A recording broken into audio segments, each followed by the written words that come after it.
হযরত উমর নিজের পরিচয় গোপন করে বলতেছেন, উমর রে বলতে পারেন না আপনাগর রাজ্যের বাদশাহ আমিরুল মুমিনিন না উমর, তারে বলতে পারেন না যে ঘরে খানা নাই। মহিলা বলে, আমার ঘরে খানা নাই, উমর রে আমি বলতে যাব কেন? উমর যে উমর মানুষের ঘরের খবর নেওয়া জানে না, উমর রে খলিফা হইতে গেছে কে? আমি তো আল্লাহকে বলবো যে উমর রে খলিফা বানাইছিলা, কিন্তু আমার ঘরে খানা পৌঁছায় নাই। আমি উমর রে খুঁজবো কেন? আমি আল্লাহ রে খুঁজি। হযরত উমরের শরীরের ভিতরে কম্পন শুরু হয়ে গেছে, কম্পন। হযরত উমর সাথে সাথে চলে গেলেন, যা বাইতুল মালে যা উটের পিঠ ভর্তি করে গম আটা লইয়া নিজে আসছে। আয়েশা বুড়িমাকে নিজের হাতে রুটি বানায় খাওয়ায়। বুড়িমা উমরের পাশে বসে বসে বলে, কত নিঃস্বার্থ সেবক তুমি। আমার মতো একটা বৃদ্ধার জন্য খাবার আনলে, নিজের হাতে খাবার রান্না করে আমার সামনে খাবার তুমি দিলে। কে যে উমর রে খলিফা বানাইছিল, উমর রে খলিফা না বানায় যদি তোমার মতো এরকম একজন নিঃস্বার্থ যুবককে যদি খলিফাতুল মুসলিমিন বানানো হইত, তাহলে রাজ্যের সব মানুষ নিরাপদে শান্তিতে বসবাস করে দুলুকমা খাইতে পারত। হযরত উমর নিজের এই ছদ্মবেশ এবার খুলে বলে, বুড়িমা আমার নামই উমর, আমি উমর। তবে বুড়িমা আপনার হাতে ধরি, বুড়িমা একটু আগে যে বলছেন আল্লাহরে বলবেন, যত শাস্তি আপনার দেওয়ার মনে চায় উমর স্যার খাম, আমি উমর মাথা নত করে দিছি। সাজা যা দেওয়ার আপনি দেন, কিন্তু মহান আল্লাহর কাছে কোনো নালিশ করেন না, কারণ আল্লাহর আদালতে হিসাব দেওয়ার মতো সাহস আমি উমরের নাই। ওইটাও একটা জমানা ছিল, ইব্রাহিম আদম সেম ওইরকম একজন আমিরুল মুমিনিন, বলখের বাদশাহ, ইবাদত করত, ছদ্মবেশে মানুষের খেদমত করত। এই লোককে বলে, তোমার মতো একজন মানুষের খেদমত আমি করতে চাই, তুমি আবার কি খেদমত করবা? তবে আমার জীবনের একটা চাওয়া আছে, রাজপ্রাসাদকে পিছে রেখে আল্লাহর গোলামীকে যে সামনে আনতে পারে, ওই বাদশাহ ইব্রাহিমকে যদি মরার আগে আমি একবার দেখতাম, তাইলে আমার মনের একটা আশা পুরা হইতো। পারবা ইব্রাহিমকে দেখাইতে? ইব্রাহিম আদম বলে, আমার নাম ইব্রাহিম আদম। আল্লাহ বুঝি তোমার দোয়া কবুল করে, ওযু করাও নামাজীদেরকে তোমার দোয়া কবুল করে বুঝি আল্লাহ আমারে নাছে। একটা আশা তো জানলাম, ইব্রাহিম আদম দেখবার চাও, মরার আগে একটা রাজ্যের বাদশাকে তোমার দেখার শখ, একটা শখ তোমার আর একটা আরজি কি তোমার রবের কাছে? আমার আর একটা আরজি হলো, জমানার ওলি ইব্রাহিম যদি আমার জানাজার নামাজটা একটু পড়াইতো, তাইলে মনে হয় মহান আল্লাহ আমার কবরের আযাব মাফ করে দিত। আমি একজন মিসকিন, দুর্বল, আমার ইবাদত নাই, একজন ওলি বুজুর্গের জানাজা আমার নসিব বলে মনে হয় আল্লাহ আমারে মাফ করত। এই কথা বলে লোকটা আকাশের দিকে তাকায় বলে, আল্লাহ একটা দিলা আর একটা দিবা না। এই কথা বললাম মুখে উচ্চারণ করেছে আশহাদু আল্লা ইলাহা ইল্লাল্লাহ ওয়া আশহাদু আন্না মুহাম্মাদান আবদুহু ওয়া রাসূলুহু লা ইলাহা ইল্লাল্লাহ মুহাম্মাদুর রাসূলুল্লাহ। একদিক দিয়া কালেমা পড়ছে, আর এক দিক দিয়া প্রাণ পাখি বাইর হয়ে গেছে।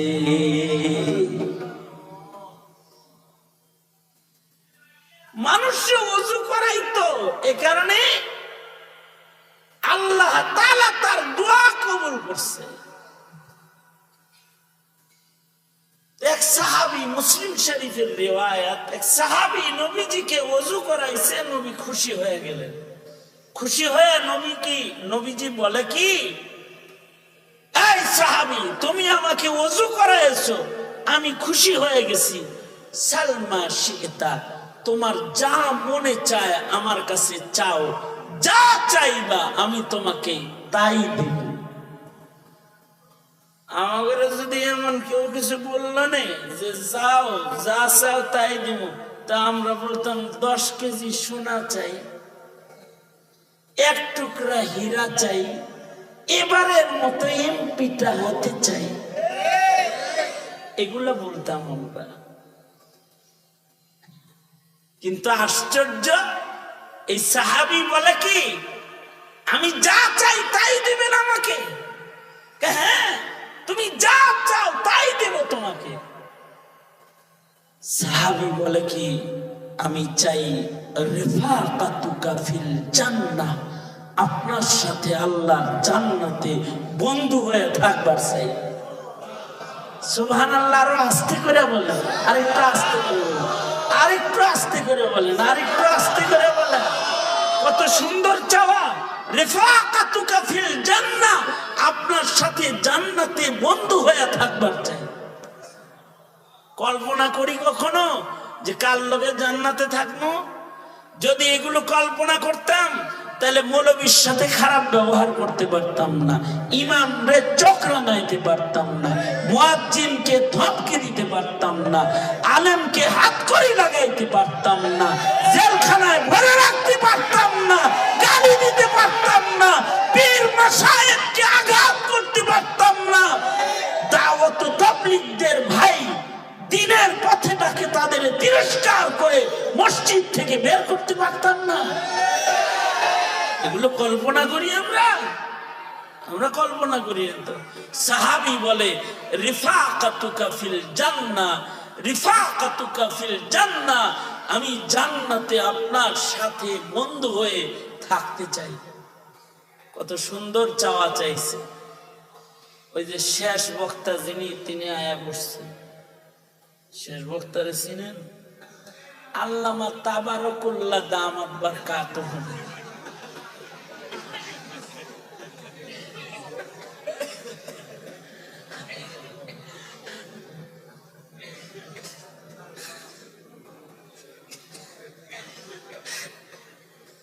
ফেরদৌস ভাই বয়ান হবে না তাবারকুল্লাহ শব্দ চলে আসছে? আমি তো এখনো বয়ানে যাইনি, ভূমিকা করতেছি।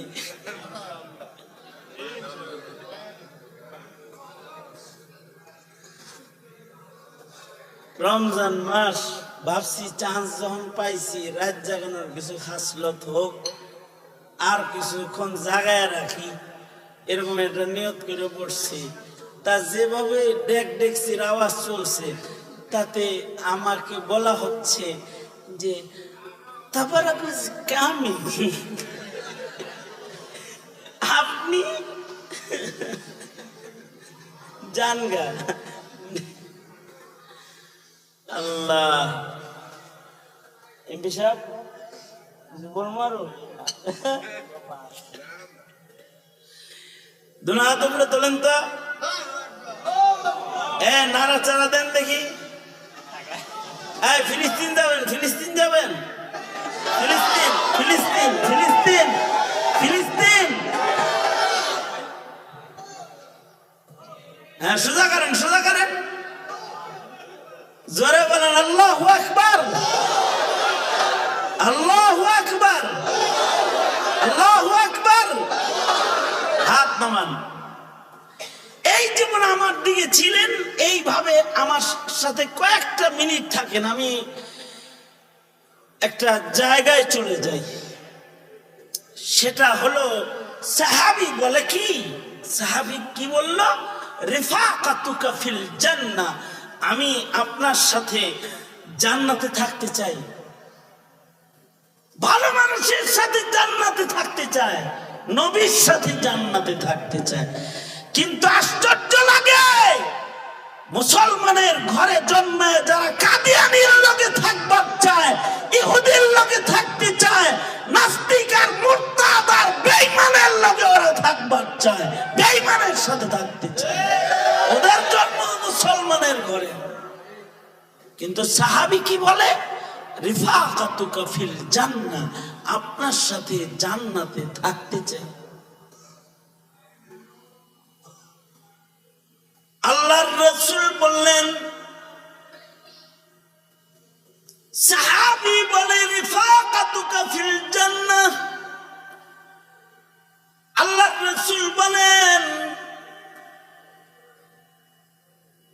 সাহাবী তুমি বেশি বড় কিছু চেয়ে ফেলেছো কোথায় আমি নবী আর তুমি সাধারণ তুমি নবীর লগে থাকতে চাও তার মানে হলো সাধারণ হয়ে অসাধারণ জিনিস চায় রিক্সাওয়ালা হয়ে যদি রাজার মেয়ে বিয়ে করবার চায় এটা কিরকম হয় হ্যাঁ চালায় রিক্সা কিন্তু শখ হইল রাজার মেয়েরে বিয়ে করব এটা যেমন সাধারণ হয়ে নবীর সাথে জান্নাতে থাকতে চাওয়াটা তো এরকম হয়ে গেল আল্লাহর রাসূল বলতেছেন সাহাবী বেশি বড় জিনিস চেয়ে ফেলেছো আগাইরা যালিক এটা সারা অন্য আর কিছু কি ছোট কিছু চাওয়া যায় না মাঝে মাঝে বান্দায় কিন্তু বড় জিনিস চেয়ে ফেলায় যার উপযুক্ত সে না আর আল্লাহরও আজব শান যার উপযুক্ত না সেটাও অনেক সময় দিয়ে দেয় অনেক সময় কি করে যেটার উপযুক্ত সে না ওইটাও দিয়ে দেয় সে আসলে এমপি হওয়ার উপযুক্ত না কিন্তু তারে আল্লাহ এমপি বানায় কখনো সে অনেক সময় প্রেসিডেন্ট হওয়ার উপযুক্ত না কিন্তু আল্লাহ তার প্রেসিডেন্ট বানায় সে কিন্তু কোটিপতি হওয়ার উপযুক্ত না নিজে দস্তখত জানে না আমি এক কোটিপতির টেবিলে গেছি তার টেবিলে যায় দেখি সাদা কাগজ যা আছে সব কালা কালা কালা কালা হয়ে গেছে আমি জিগাইলাম তার পিএকে যে তোমার স্যার কোটিপতি মানুষ সামনে এত এই সাদা কাগজে এত দস্তখত কেন আশ্চর্য হুজুর আপনি জানেন না আমাকে স্যার অশিক্ষিত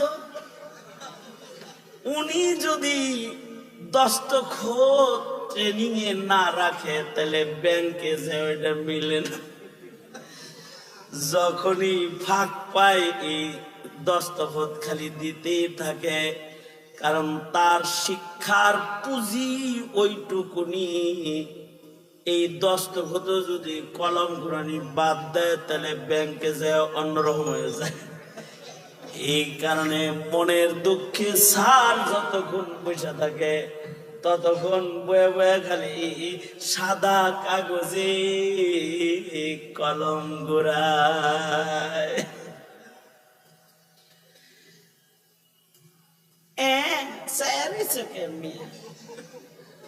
এরকম বহুত অশিক্ষিত আছে যে দস্তখত জানে না, কিন্তু সে কোটি কোটি টাকার মালিক। উপযুক্ত না সে, কিন্তু চাইছে, আল্লাহ কইছে যা বেশি চাওয়া হইল, দা দিয়ে দিলাম, যা তো যা। এটা মাঝে মাঝে আল্লাহ এরকম দেয়। কখনো কখনো বান্দা চাইলেও দেয়, কখনো কখনো বান্দার জন্য অন্য কেউ চাইলেও দেয়। তবে চাওয়ার লোকটা যদি ভালো হয় তাইলে মুস্তাজাবুদ দাওয়া হইলে তাও দিয়ে দেয়।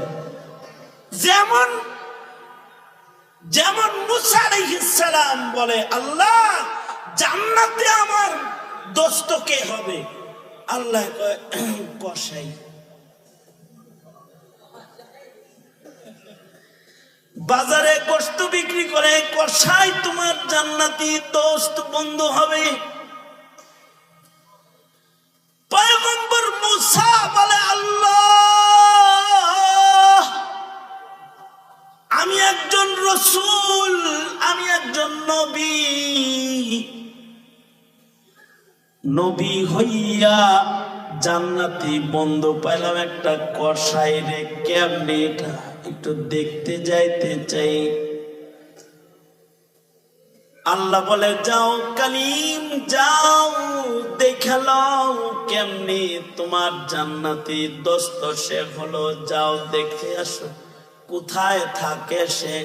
অমুক বাজারে অমুক জায়গায় গোশত বেচে। কালাবুলা তালাবুলা একটা সাধারণ মানুষ দেখবা গোশত বেচে, কিন্তু মুখে আমার নাম আছে, আমার নামের জিকির করে। পয়গম্বর মুসা চলে গেছে, যা দেখে আল্লাহর বান্দা জিকির করে আর গোশত বেশি। সন্ধ্যা হয়ে গেলে গোশত বিক্রি করা কমপ্লিট হয়ে গেল। ছোট্ট একটি পুটলা, যার মধ্যে নরম ভালো কিছু গোশত কুচি কুচি করে কেটে রেখে দিয়েছে, তা নিয়ে সে বাড়ির দিকে রওনা করলো। পয়গম্বর মুসা পিছে পিছে যাইতেছেন, যা দেখি লোকটা বাড়িতে গিয়ে এই গোশত গুলাকে নিজের হাতে রান্না করলো। তার ঘরের ভেতরে তার মা, অসুস্থ মা, বিছানায় পড়ে আছে। তার মাকে সে বিছানা থেকে উঠাইয়া সুন্দর করে মায়ের হাত মুখ ধুয়াইয়া কসাই নিজের মাকে কোলের ভেতরে বসায় দিল। ছোট্টবেলায় মা যেমন সন্তানের খানা খাওয়ায়, এবার কসাই সন্তান অসুস্থ মাকে ঠিক তেমন করে কোলের ভেতরে বসায় নিল। নিজের হাতে লুকমা বানায় বানায় নিজের মায়ের খানা খাওয়াইতেছে। যে খাবারটা মা চিবাইতে পারে না, নিজের মুখে চিবায় নরম করে লুকমা বানায় মায়ের মুখে দিতেছে। মা তার পেট ভরে খানা খেয়ে খুশ হয়ে গেছে।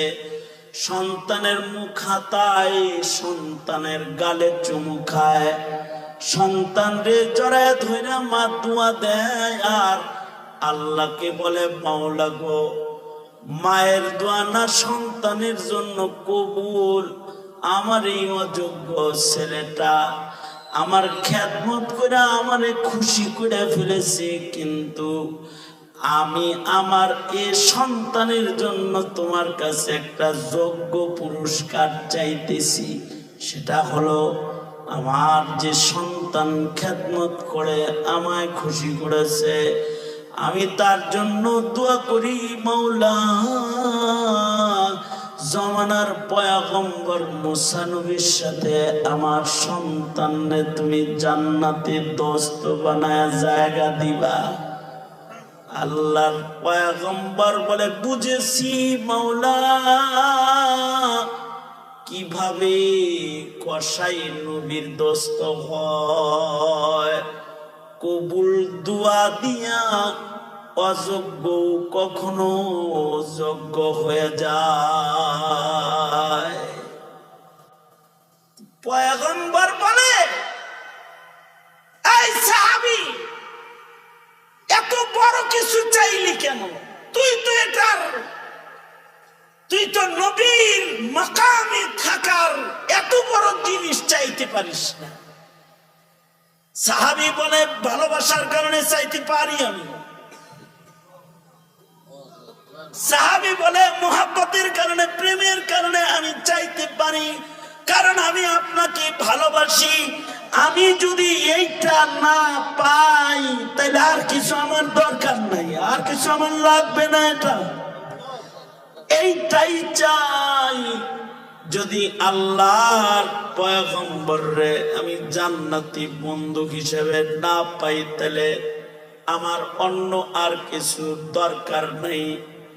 নবীর চোখ দিয়ে পানি গড়ায় পড়েছে। সাহাবীর চোখের পানি রাসূল নিজের হাতে মুছে দিয়ে বলে, এই সাহাবী, তুই যেহেতু আমারে ভালোবাসিস তাহলে শুনে রাখ একটা কথা, আমার লগে তুই জান্নাতে থাকবি, কিন্তু আলাইকা বিকাসরাতিস সুজুদ, যত বেশি সেজদা দিবি তত বেশি আমি নবীর কাছাকাছি থাকবি।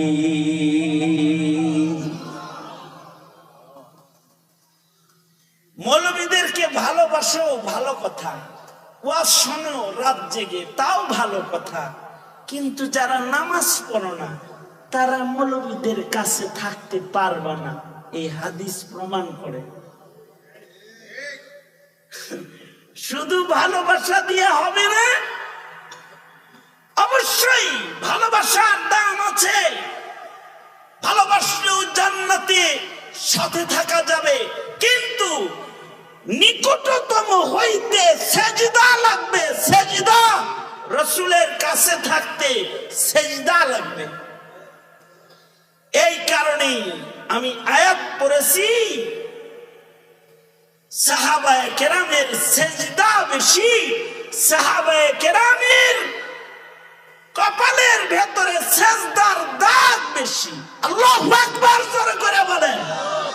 সাহাবীদের চেহারা, তারাহুম রুকআন সুজদা, তারাহুম রুকআন সুজদাই ইয়াবতাগুনা ফাদলাম মিনাল্লাহ, ইয়াবতাগুনা ফাদলাম মিনাল্লাহি ওয়া রিদওয়ানা, সীমাহুম ফি উজুহিহিম মিন আসারিস সুজুদ।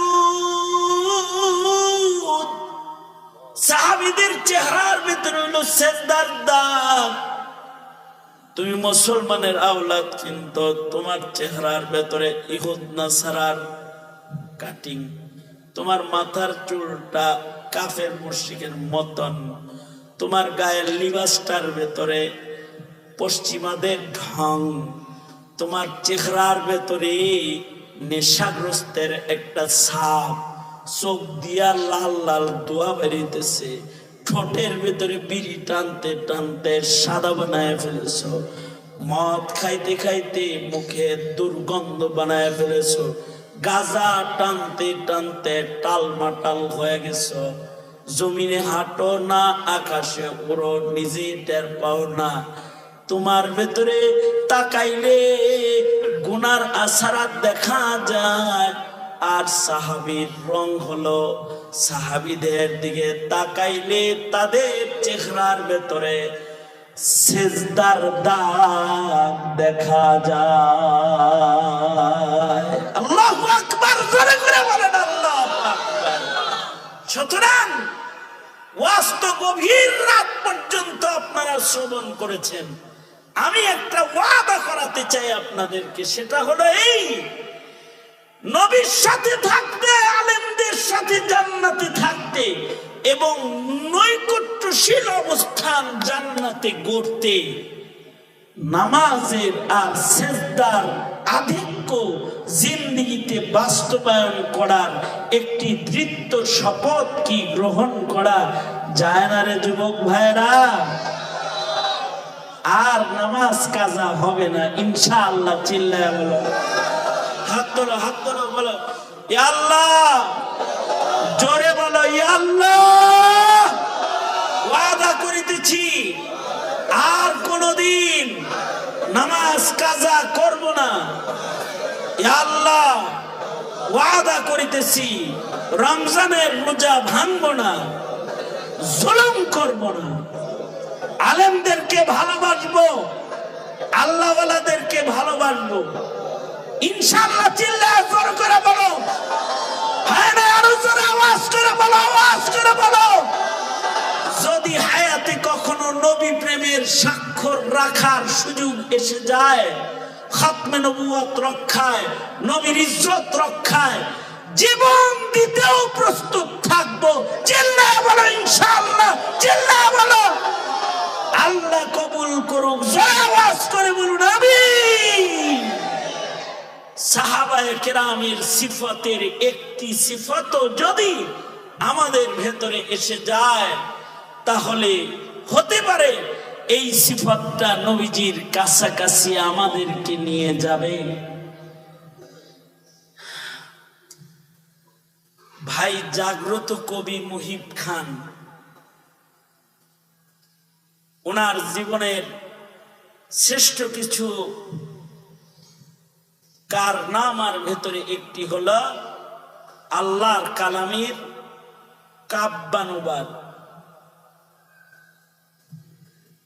জাতির কাছে খুব সমাদৃত একজন লেখক হিসেবে সেই পূর্বপুরুষ যারা কবিতার মাধ্যমে সুনাম কুড়াইছে, তাদের ফররুখ নজরুলের প্রতিচ্ছবি হয়ে জাতিকে কিছু উপহার দিয়েছে বিধায়ী তাকে মানুষ জাগ্রত কবি খেতাব দিয়েছে।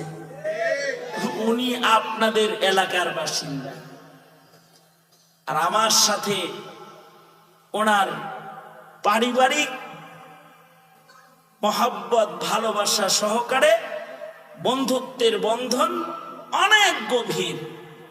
তাই উনি আবদার করেছিলেন হঠাৎ করে যে আমার মহল্লায় দাওয়াতে যেতে হবে।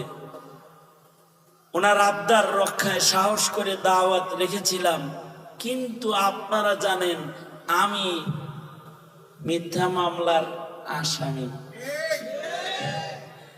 সুতরাং হঠাৎ করে আজকে আমার কুমিল্লা হাজিরা পড়েছিল। সারা দিন কুমিল্লা কোর্টে কেটে গেছে আমার, হাজিরা দিতে গিয়েছিলাম। আমার যে প্রোগ্রামের সাজসজ্জা ছিল, হঠাৎ করে হাজিরা দিতে গিয়ে অ্যাডভোকেট আমাকে হঠাৎ করে ডাকছে যে জরুরি তলব, না আসলে বেল কাটা যাবে, কিন্তু চলে আসেন। তো আমি হাজিরা দেওয়ার জন্য যাওয়াতে আমার শিডিউল পরিবর্তন হয়। আপনাদেরকেও কষ্ট দিছি, সবচেয়ে বড় কথা মোহাব্বত আর অধিকার ভালোবাসা নিয়ে যে উনি আমাকে দাওয়াত করেছে, উনিও অনেক কষ্ট করেছে। ডায়াবেটিসের রোগী এত লম্বা বয়ান করেছে যে লম্বা বয়ান করে ক্লান্ত হয়ে গেছে। আল্লাহ ওনাকে জাযায়ে খায়ের দান করেন এবং হার কিসমের বিপদ আপদ থেকে হেফাজত করেন। আপনাদের এলাকায় অবস্থান করেন, আপনারা গর্বিত। কাছে থেকে মুহিব খানকে দেখেন। মুহিব খানকে দেখতে দূর দারাজ থেকে মানুষ আসে, আর আপনাদের মহল্লায় বসবাস করে।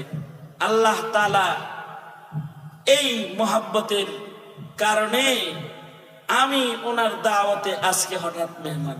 কিন্তু আরো বড় কথা হলো এই যে এই আবাসিক এলাকাটা রয়েছে, এই এলাকার কর্ণধার যারা, যাদের মেহনতে এই এলাকার উন্নয়ন, তাদের মধ্যে অন্যতম একজন আমাদের ফেরদৌস ভাই, পাশাপাশি ওনার বন্ধু বান্ধব, এই যে হাবিবুল হাবিবি হাবিবুল, আমার বড় ভাই মুফতি মোস্তফা কামাল সাহেব, উনি সহকারে এই এলাকার অনেকের সাথেই পুরানা, আজকের না, ছাত্র জীবনের এক পুরানা রিলেশন ওনাদের সাথে আমার আছে।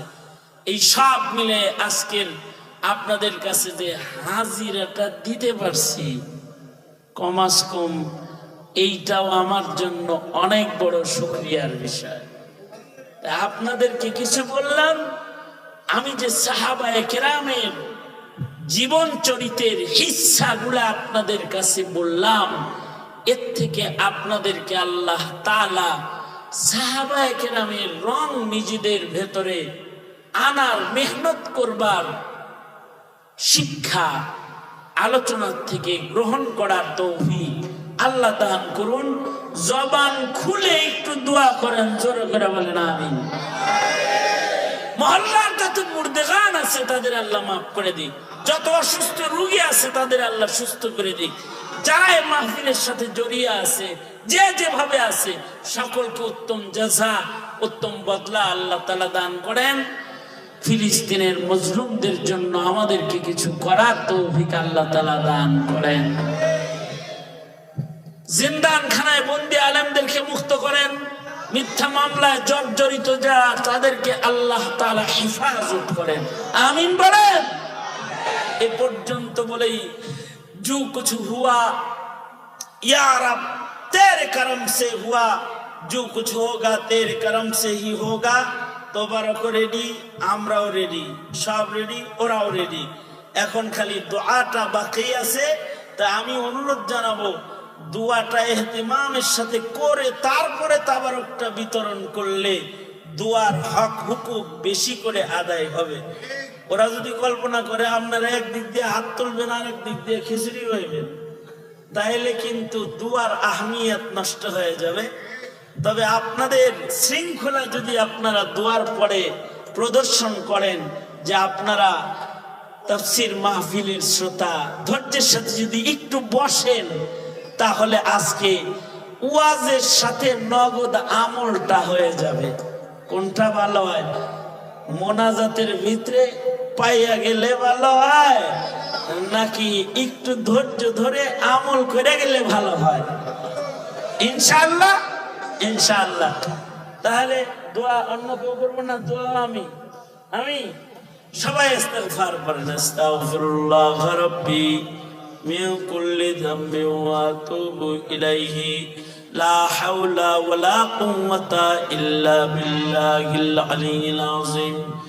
أستغفر الله الذي لا إله إلا هو الحي القيوم وأتوب إليه. الحمد لله رب العالمين، والصلاة والسلام على سيد الأنبياء والمرسلين محمد وعلى آله وأصحابه أجمعين.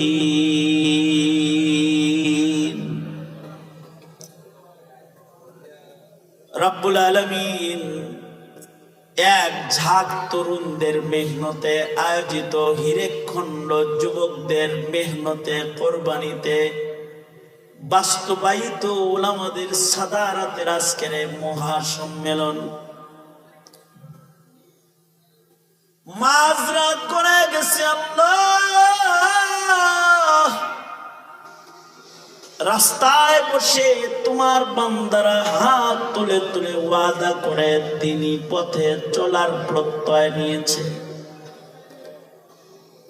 ভিক্ষুকের মতো দুইটা হাত মাহফিল শেষে বাড়ায় ধরেছে।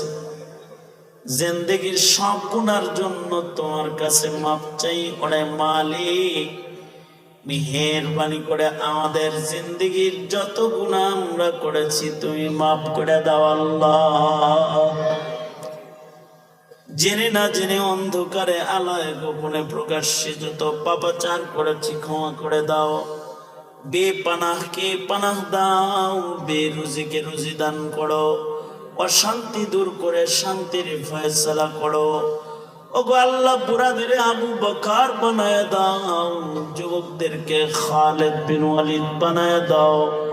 ওদের জওয়ানি তোমার কাছে আমানত দিয়ে গেলাম, যৌবনের গুনাহ থেকে ওদের ধরে ধরে বাঁচাও। পর্দার আড়ালের মা বোনদের ফাতেমা খাদিজা বানায় দাও, বাচ্চাদেরকে মাজ মুআফিজ বানায় দাও। রব্বুল আলামিন, জিন্দেগীর গুনাহ মাফ করে আমাদের জন্য তুমি জান্নাতের ফয়সালা করো আল্লাহ। রব্বুল আলামিন, অত্র মহল্লায় শান্তির হাওয়া চালু করে দাও, মসজিদ মাদ্রাসা খানকা আবাদ করে দাও। জিন্দেগির এমন কোন মুনাজাত বাদ নাই যেই মুনাজাতে মা বাবার কথা বলি নাই। নিজের হাতে অনেকে নিজের মা কবরে রাখছে, নিজের হাতে অনেকে নিজের বাপ কবরে রাখছে। আল্লাহ, জীবনে কোনদিন মা ডাক যাদের নসিব হবে না, জীবনে কোনদিন আব্বা ডাক যাদের নসিব হবে না, ওগো আল্লাহ, তাদের মা বাবার কবর গুলা জান্নাতের বাগান বানায় দাও আল্লাহ। যাদের মা বাবা আছে হায়াত বানায় দাও, বেশি বেশি করে খেদমত করতে পারে তৌফিক দান করো। এই মাজমাকে কবুল মঞ্জুর করো। জানি না কোন দোকানের কাফন রেডি হয়ে গেছে, কোন সপের বাসনা জানি পেকে গেছে, কখন জানি মসজিদের কোনার পালকি বাড়ির দুয়ারে দাঁড়ায় যায়। কবরের পালকি পাঠানোর আগে কামেল মুমিনের দপ্তরের নাম উঠায় দিও আল্লাহ। বড় ভাই ফেরদৌস সাহেব সহকারে যে সকল ভাই বেরাদাররা এখানে রয়েছে, বন্ধু বান্ধব, দোস্ত আহবাব, জাগ্রত কবি মুহিব খান, জাতির সম্পদ সহকারে যত উলামা হযরতরা এখানে রয়েছে, রব্বুল আলামিন সকলকে নিয়ামাল বদল তুমি দান করো। বিশেষভাবে এই আল হেরার যুবকদেরকে তোমার কাছে আমানত, হেরার আলোর যুবকদেরকে তোমার কাছে আমানত। ওগো আল্লাহ, ওদের জিন্দেগির ভেতরে বরকত দান করো আল্লাহ।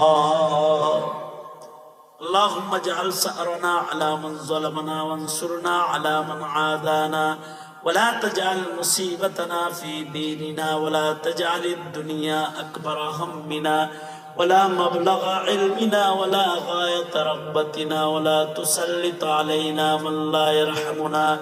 اللهم زدنا ولا تنقصنا وأكرمنا ولا تهنا وأعطنا ولا تحرمنا وآثرنا ولا تؤثر علينا وارزقنا وارض عنا يا كريم. اللهم إنا نعوذ بك من الفتن ما ظهر منها وما بطن. اللهم إنا نعوذ بك من إبليس وجنوده ومن الشيطان والشرك. اللهم إنا نعوذ بك من خليل ماكر عيناه يريان وقلبه يرعان. إن رأى حسنة دفنها وإن رأى سيئة أذاعها. اللهم إنا نستعينك على طاعتك. اللهم اكفناه بما شئت. اللهم إنا نجعلك في نحورهم ونعوذ بك من شرورهم. ফিলিস্তিনের চিত্র আল্লাহ দেখায় না আল্লাহ, আল্লাহ রহম করুণা করো, শহীদদের মর্যাদা বাড়াও, মজলুমদের মদত করো, আকসাকে আজাদ করো, মজলুমদের জন্য আল্লাহ রহমতের দুয়ার খোলো আল্লাহ। যত কল্যাণ যত মঙ্গল সব দান করো, অকল্যাণ হতে ধরে ধরে আমাদেরকে রক্ষা করো। সুবহান রাব্বিকা রাব্বিল ইজ্জাতি আম্মা ইয়াসিফুন।